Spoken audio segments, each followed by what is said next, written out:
সবাইকে প্রীতি এবং শুভেচ্ছা। আজকে আমরা চলে এলাম সীতাকুণ্ড চন্দ্রনাথ পাহাড়ের দেখার উদ্দেশ্যে। ঢাকা থেকে আসতে হবে আপনাদেরকে রেলে। প্রথমে সরাসরি এখানে রেল যোগাযোগ নাই। কিছু কিছু রেল সীতাকুণ্ডে থামলেও সকল রেল সীতাকুণ্ডে থামে না। তার জন্য আপনাদেরকে প্রথমে ফেনী নেমে যেতে হবে। ফেনী থেকে যে কোনো বাসে সীতাকুণ্ডে আসা যায় খুব সহজেই। এখন আমরা পর্যায়ক্রমে মন্দিরের উপরের দিকে উঠব। মন্দির বলতে সীতাকুণ্ড পাহাড়ে অনেকগুলোই মন্দির আছে। প্রথমে আমাদের প্রবেশ সীতাকুণ্ডে পাহাড়ে ওঠার আগে আমরা সীতাকুণ্ডের গুরুত্ব সম্পর্কে জানব। সত্যযুগে পর সীতা মাতা দেহত্যাগ করে মহাদেব সীতা মৃতদেহ কাঁধে করে নিয়ে বিশ্বব্যাপী প্রলয় নৃত্য শুরু করে। বিষ্ণুদেব সূচক্র দ্বারা সীতা মায়ের মৃতদেহ ছেদন করেন। এতে সীতা মার দেহ খণ্ডসমূহ ভারত উপমহাদেশের বিভিন্ন স্থানে পতিত হয় এবং এই সকল স্থানসমূহকে শক্তিপীঠ হিসাবে পরিচিত পায়। তেমন আমরা এই আজকে বিভিন্ন পাহাড় পর্বত এবং সীতাকুণ্ডের ইতিহাস সম্পর্কে আপনাদেরকে একটু একটু করে ধারণা দেব। আমরা এখন আগাচ্ছি, সামনে যেতেছি। প্রথমে পড়বে শ্মশান। এখানে রয়েছে সনাতন ধর্মাবলম্বীদের পুরানো শেষ যাত্রা নামে একটি মন্দির ও এখানে রয়েছে অসংখ্য শ্মশান, যেখানে অনেকের প্রিয় বাবা মা সহ অন্যান্য যাত্রীরা ঘুমিয়ে আছে। সেই সাথে এখানে দৃশ্য আপনাদের চোখে পড়বে অনেক মনোরম। এখানে রয়েছে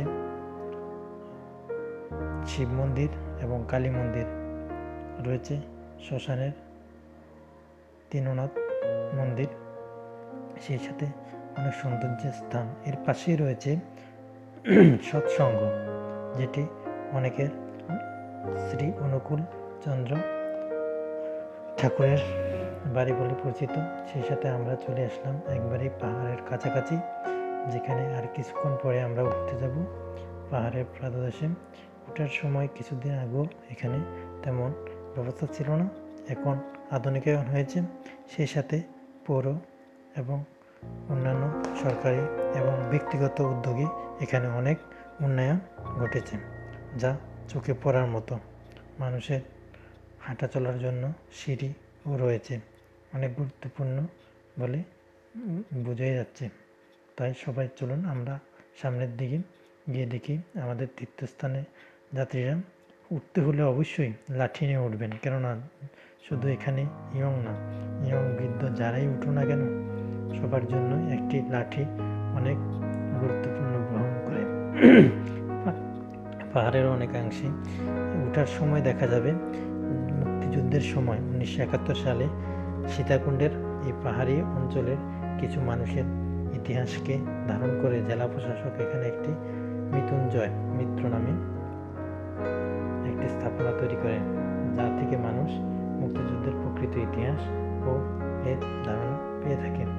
রয়েছে মনোরম পরিবেশ, রয়েছে এর কারুকার্য। আধুনিকায়নের সাথে সাথে আমরা আরও সামনে এগিয়ে গেলে আমরা প্রথমে পড়বে সীতা মায়ের মন্দির।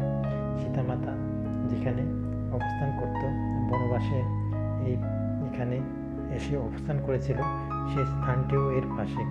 আমরা সীতাকুণ্ডের পাহাড়ে ওঠার পূর্বেই প্রথমে এর পাশেই রয়েছে আবার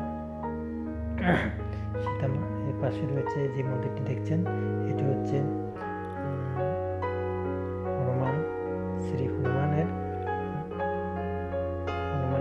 মন্দির। এরপরে আমরা সামনে যাব।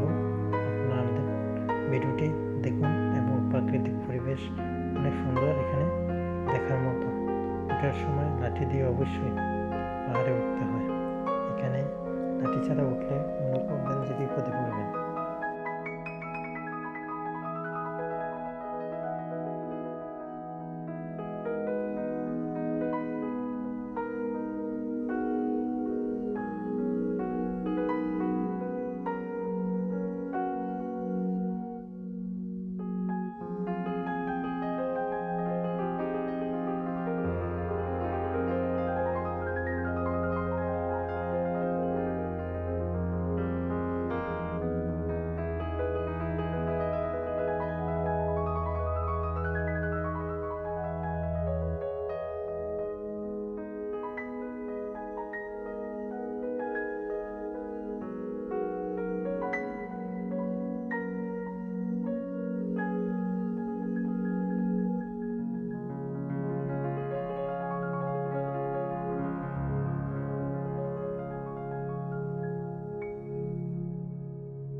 ইতিহাস সম্পর্কে জানবো আজকে।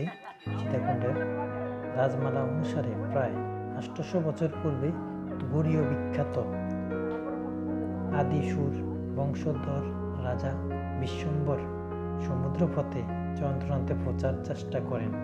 ত্রিপুরের শাসক ধন মাণিক্য এই মন্দির থেকে শিবমূর্তির জন্য রাজার সারি নিয়ে অপচেষ্টা করে ব্যর্থ হন। বিভিন্ন তথ্য অনুসারে এখানে ইতিহাস সম্পর্কে নানা ধরনের তথ্য জানা যায়। প্রাচীন নব্য প্রচার যুগে সীতাকুণ্ডের মানুষের বসবাস শুরু হয় বলে ধারণা করা হয়। এখান থেকে আবিষ্কার প্রায় যুগের বাঙালি জনগোষ্ঠীর হাতিয়ারগুলোর মধ্যে স্বাক্ষর বহন করে।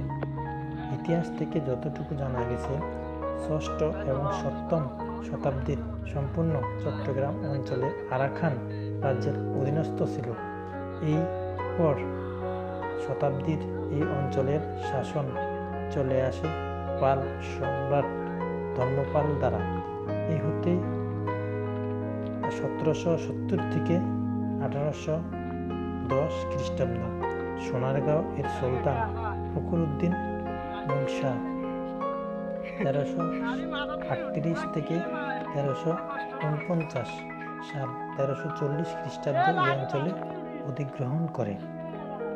পরবর্তীতে 1538 খ্রিস্টাব্দে সুরত বংশের শেখ সুরত নিকট বাংলার সুলতান বংশের শেষ সুলতান গিরিশ উদ্দিন মোহাম্মদ শাহ পরাজিত হয়ে এই এলাকা আরাকান রাজাদের হাতে চলে যায় এবং আরাকানদের বংশধর এই অঞ্চলের শাসন করতে থাকে। পরবর্তীতে পর্তুগিজ ও আরাকানিদের শাসন বাড়ে এবং 1538 খ্রিস্টাব্দ থেকে 1666 খ্রিস্টাব্দ পর্যন্ত এই অঞ্চলে পর্তুগিজ ও আরাকান বংশধরদের সাথে শাসন করতে থাকে। প্রায় 128 বছর রাজত্ব শেষে 1666 মুঘল সেনাপতি রোজ বুক উম্মুল খায়ের আরাকানদের এবং পর্তুগিজদের হাঁটিয়ে এই অঞ্চল দখল করে নেন।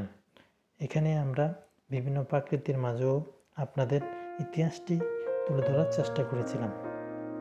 এর মধ্যে রয়েছে এখানকার প্রাকৃতিক ইতিহাস এবং ঐতিহ্যের অনেক নীলাভূমি, যা চোখে দেখার মতো। আমরা অনেক কষ্ট করে পাহাড়ের প্রদেশ ঘুরে সবাই প্রায় শীত পড়েছে, এখন প্রায় শীতের দিন, নভেম্বরের শেষ দিকে আমরা এসেছি। এখানে ঘুরতে এসে সবাই গরমে আমরা প্রায় 10টার দিকে রওনা দিয়ে এখন প্রায় 12টা বাজে আমরা একটি পাহাড়ে উঠলাম, চন্দ্রনাথ পাহাড়। এখন আমরা পর্যায়ক্রমে মূল পাহাড়ের দিকে যাচ্ছি। মূল পাহাড়ের দিকে যেতে যেতে আপনাদের সাথে কথা বলছি। আর চন্দ্রনাথ পাহাড়ের আরও কিছু ইতিহাস নিয়ে আমরা একটু পরিচিত হতে যাব। এই পাহাড়টি 37 কিলোমিটার পূর্ব দিকে অবস্থিত, 350 কিলোমিটার এক বিশাল পাহাড়। এখানে ঘিরিত রয়েছে সীতাকুণ্ডের পাহাড় তীর্থস্থান। এটি প্রাকৃতিক মনোমুগ্ধকর, পাশাপাশি এখানে 2টি পাহাড় শীর্ষে রয়েছে 2টি মন্দিরের অবস্থান। একটিতে বীরপক্ষ মন্দির, অন্যটি চন্দ্রনাথ মন্দির। আমরা বীরপক্ষ মন্দির থেকে চন্দ্রনাথ মন্দিরের কাছাকাছি চলে এসেছি। চন্দ্রনাথ মন্দিরের সমতল ভূমি থেকে 1300 ফুট, আমি আবারও বলছি, চন্দ্রনাথ মন্দিরটি সমতল ভূমি থেকে প্রায় 1300 ফুট উপরে পাহাড়ের শীর্ষে অবস্থিত। এই মন্দিরের তথা এর পাশে মিলিত একাধিক হয়ে চন্দ্রনাথ ধাম হিসাবে পরিচিত লাভ করে। প্রতি বছরই শ্রী শ্রী শিবরাত্রি ব্রত উপলক্ষে বাংলাদেশের প্রায় প্রধান তীর্থস্থান হিসাবে খ্যাতি চন্দ্রনাথ মন্দিরে মেলা বসে। এখানে হাজার হাজার মানুষ বাংলাদেশ সহ বিশ্বের বিভিন্ন দেশ থেকে এই মন্দিরে এসে মিলিত হয়। এখানে মাটিও পবিত্র বলে সনাতন ধর্মীদের কাছে মনে হয়। মনের আশা আকাঙ্ক্ষা সহ এখানে সর্বধর্মের লোকই আসা যাওয়া করে মানুষের মিলন মেলায় পরিণত হয়। সেই সাথে হিংসা বিদ্বেষ, উঁচু নিচু, ভেদ বিদ্বেষ ভুলে জগতের লোকদের চিন্তা ভাবনা তীর্থস্থান এর ফলে মানুষের ময়লা ও বিভিন্ন দূষণ তৈরি হয়। তাতেও এখানে সীতা মন্দিরকে ঘিরে এবং এই পাহাড়কে ঘিরে এখানে রয়েছে মন্দির কমিটি এবং পাহাড়ের একটি আকর্ষণীয় ধর্ম বাবগঞ্জের মাধ্যমে পালিত হয়ে থাকে।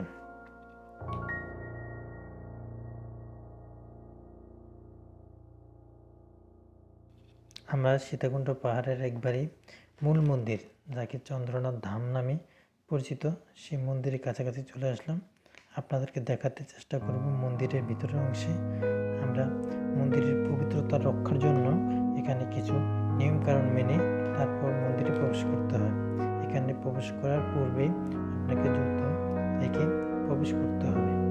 তা এখানে রয়েছে আর কিছু ইতিহাস আমরা বলার চেষ্টা করব।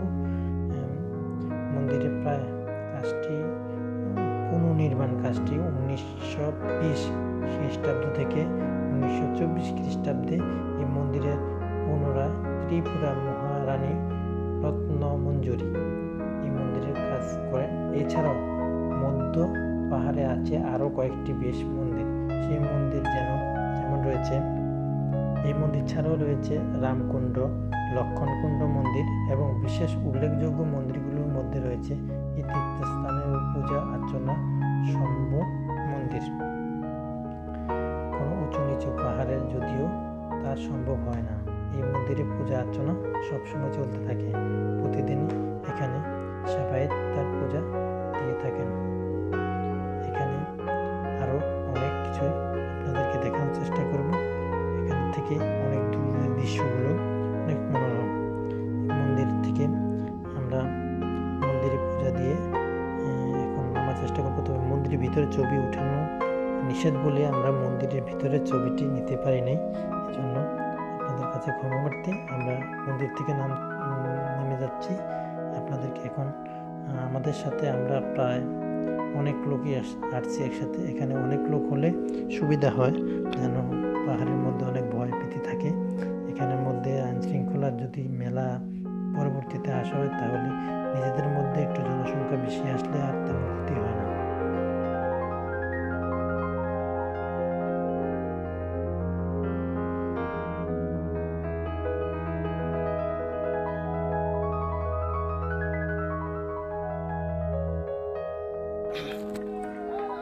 হ্যালো গাইস, আপনারা দেখতেছেন আমরা চন্দ্রনাথ মন্দির পাড়ি দিয়েছি। আজকে আমরা এক এক জায়গা থেকে মোট 18 জন এসেছি চন্দ্রনাথ মন্দির পরিদর্শন করার জন্য। আপনারা দেখতে পাচ্ছেন আমরা এখন পরিক্রমা শেষ করে নামার পথে। আপনাদেরকে এখন আমরা দেখাবো আমরা যে 18 জন আছি, এই 18 জনের চিত্র। প্রত্যেকেই উৎসাহ সহ মন্দির দর্শন করে এখন পাড়ি দিয়েছে অন্যদিকে সীতামায়ের দর্শনের দিকে। আপনারা দেখতেই পাচ্ছেন আমাদের সামনে আমাদের বাকি যে সদস্যগুলো রয়েছে তারা এক এক করে অন্য মন্দিরের উদ্দেশ্যে রওনা হচ্ছে।